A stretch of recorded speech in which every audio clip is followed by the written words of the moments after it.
বন্ধুরা দেখো, এখন বাজারে অনেক পটল পাওয়া যাচ্ছে। গরমকাল, এই সময় পটলটা খুব কচি কচি থাকে।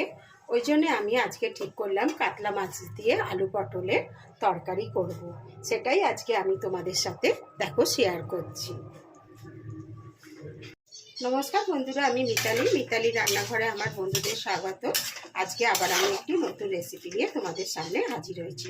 যদি আমার চ্যানেলে কোনো নতুন বন্ধু হয়ে থাকো, চ্যানেলটিকে সাবস্ক্রাইব করে দিও, পাশে থাকা বেল বাটনটি ক্লিক করে দিও।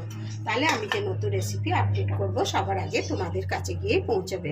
পুরনো বন্ধুরাও কিন্তু আমার পাশে থেকো, লাইক শেয়ার কমেন্ট করতে যেন ভুলো না। দেখো বন্ধুরা, আমি এখানে কাতলা মাছ আলু পটল দিয়ে তরকারি করব বলে আমি এখানে কাতলা মাছ নিয়ে নিয়েছি 7 পিস। আর পিসগুলো আমি এরম ছোট ছোট করে নিয়েছি, বেশি বড় রাখিনি। মাছগুলো আমি ধুয়ে পরিষ্কার করে নিয়েছি। আমি এবার মাছগুলোকে মাখিয়ে নিচ্ছি। দেখো বন্ধুরা, আমি নুন দিয়ে দিলাম আর আমি হলুদও দিয়ে দিলাম। দিয়ে আমি মাছটাকে আগে মাখিয়ে নিচ্ছি।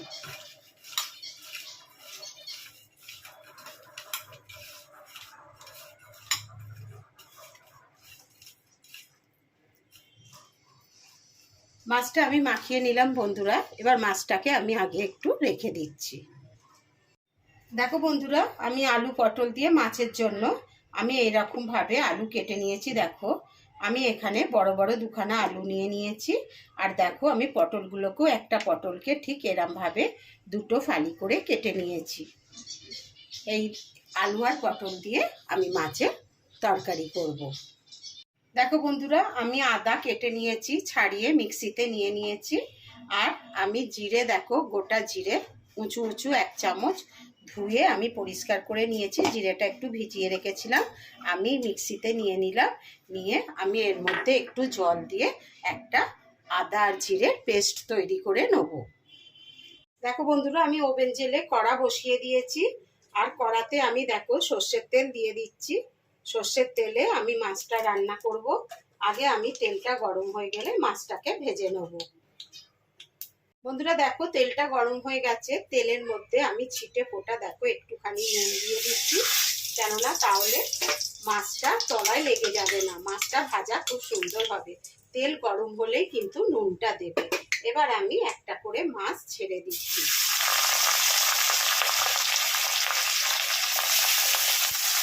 দেখো বন্ধুরা, আমি একবারে সব মাছ দিইনি, আমি এখন 4টে দিয়ে দিলাম। আর বাকি যে 3টে আছে সেটা আমি দ্বিতীয় পাটে ভেজে নেব। আমি মাছটাকে একটু দুটিটাকে ভালো করে ভেজে নিচ্ছি। বন্ধুরা দেখো, মাছগুলো ভাজা হয়ে গেছে। আমি মাছগুলোকে এবার তুলে নিচ্ছি। দেখছো বন্ধুরা,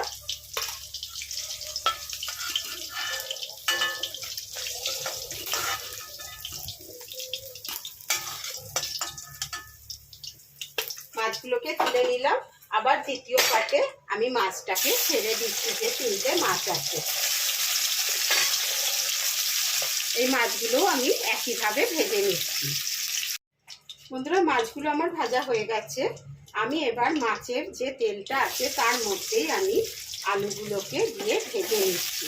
প্রথমে আমি আলুগুলো ছেড়ে দিচ্ছি, দিয়ে আলুগুলোকে আমি ভালো করে ভেজে নিচ্ছি। দেখো বন্ধুরা, আলুগুলো ভাজা হয়ে গেছে। আমি এবার আলুগুলোকে তুলে নিচ্ছি।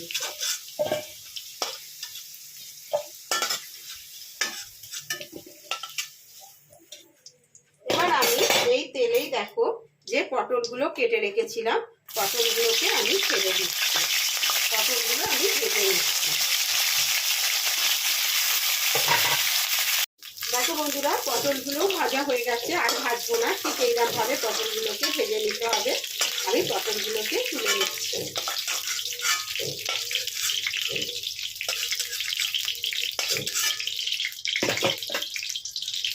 বন্ধুরা দেখো, আমি ওই তেলের মধ্যেই আমি গোটা জিরে দিয়ে দিলাম ফোড়ন। জিরেটাকে আগে একটু আমি ভালো করে ভেজে নিচ্ছি। দিয়ে আমি এর মধ্যে দেখো জিরেটা একটু ভাজা ভাজা হয়েই গেছে, তেলটা খুবই গরম। এবার আমি এর মধ্যে দেখো একটা বড় পেঁয়াজকে কুচিয়ে রেখেছিলাম, সেই পেঁয়াজটাকে আমি দিয়ে দিলাম। দিয়ে একটু নাড়াচাড়া করে নিচ্ছি আগে। বন্ধুরা দেখো পেঁয়াজটা একটু ভাজা ভাজা হয়ে গেছে। এবার আমি এর মধ্যে একটু 3-4 কোয়া রসুন আমি শিলের মধ্যে একটু কেটে রেখেছিলাম সেটা দিয়ে দিচ্ছি এবং আমি এটাকে ভালো করে একটু নাড়িয়ে নিচ্ছি। রসুনের গন্ধটা বেরিয়ে গেলে তারপরে এর মধ্যে আমি মশলা দেবো। দেখো বন্ধুরা পেঁয়াজটাও ভাজা হয়ে গেছে আর রসুনের গন্ধটাও বেরিয়ে গেছে। এবার আমি যে পেস্টটা করে রেখেছিলাম আদা আর বেটে রেখেছিলাম মিক্সিতে সেটা আমি দিয়ে দিলাম। আর আমি একটু মিক্সি দিয়ে জল দিয়ে দিচ্ছি। একটু মিক্সি দিয়ে জল দিয়ে দিলাম বন্ধুরা। দেখো বন্ধুরা আদার গন্ধটা বেরিয়ে গেছে। এবার আমি এর মধ্যে অল্প করে হলুদ দিয়ে দিলাম। দেখো পরিমাণ মতন হলুদ দিয়ে দিলাম, পরিমাণ মতন একটু অল্প করে কাশ্মীরি লঙ্কার গুঁড়ো দিয়ে দিলাম আর একটু ধনে গুঁড়ো দিয়ে দিচ্ছি। 1/2 চামচের মতন ধনে গুঁড়ো দিয়ে দিলাম। দিয়ে আমি এবার একটু অল্প একটু লঙ্কার গুঁড়োও দিয়ে দিচ্ছি অল্প করে। তোমরা যেমন ঝাল খাবে সেরকম দেবে পরিমাণ মতো। আমি অল্প করেই দিয়ে দিলাম। দিয়ে আমি এটাকে একটু ভালো করে নাড়াচাড়া করে নিচ্ছি আর একটু কষে নিচ্ছি। দেখো বন্ধুরা মশলাটা আমার কষা হয়ে গেছে, আর কষবো না।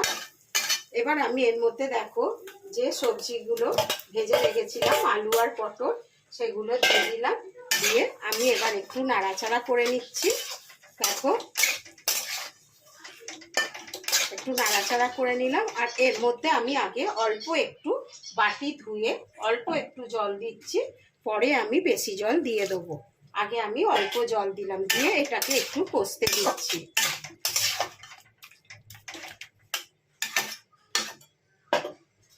দিয়ে আমি একটু ঢাকা দিয়ে রাখছি অল্প করে। বন্ধুরা দেখো আলু পটল কষা হয়ে গেছে, আর কষবো না। আমি এবার এর মধ্যে দেখো জল দিয়ে দিচ্ছি।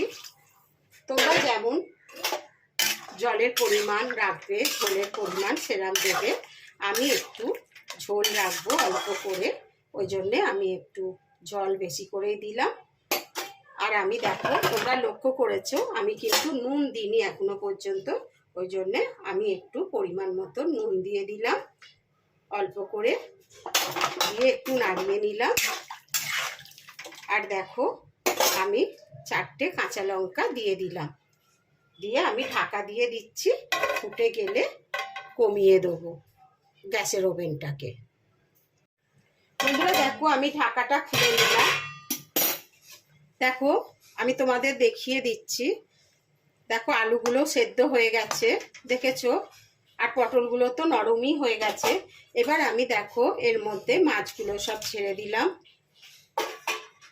বন্ধুরা যদি আমার এই রেসিপিটি তোমাদের ভালো লেগে থাকে তাহলে লাইক শেয়ার কমেন্ট করতে যেন ভুলো না। বন্ধু বান্ধবদের মধ্যে ফ্যামিলিদের মধ্যে অনেক অনেক শেয়ার করে দিও। বন্ধুরা আমি 2 মিনিট ঢাকা দিয়ে রাখলাম। একটু ফুটে গেলে আমি গ্যাসটাকে অফ করে দেবো। দেখো বন্ধুরা আমি ঢাকা খুলে নিচ্ছি। কাতলা মাছ দিয়ে আলু পটলের তরকারি আমার হয়ে গেল। বন্ধুরা আমি আবার একটি নতুন রেসিপি নিয়ে তোমাদের সামনে হাজির হব। তোমরা ভালো থেকো, সুস্থ থেকো। ধন্যবাদ। আমি এবার গ্যাসটাকে অফ করে দিচ্ছি। বন্ধুরা দেখো আলু পটল দিয়ে কাতলা মাছের তরকারি আমার তৈরি হয়ে গেছে। আমি সার্ভ করে দিয়েছি। দেখো কত সুন্দর হয়েছে, যেমন দেখতে হয়েছে সেরকম খেতেও সুন্দর হয়েছে। দেখেছো আমি টমেটো আর টক দই ছাড়াই কিন্তু এই মাছটা রান্না করেছি। একবার তোমরাও এরকমভাবে বাড়িতে রান্না করো।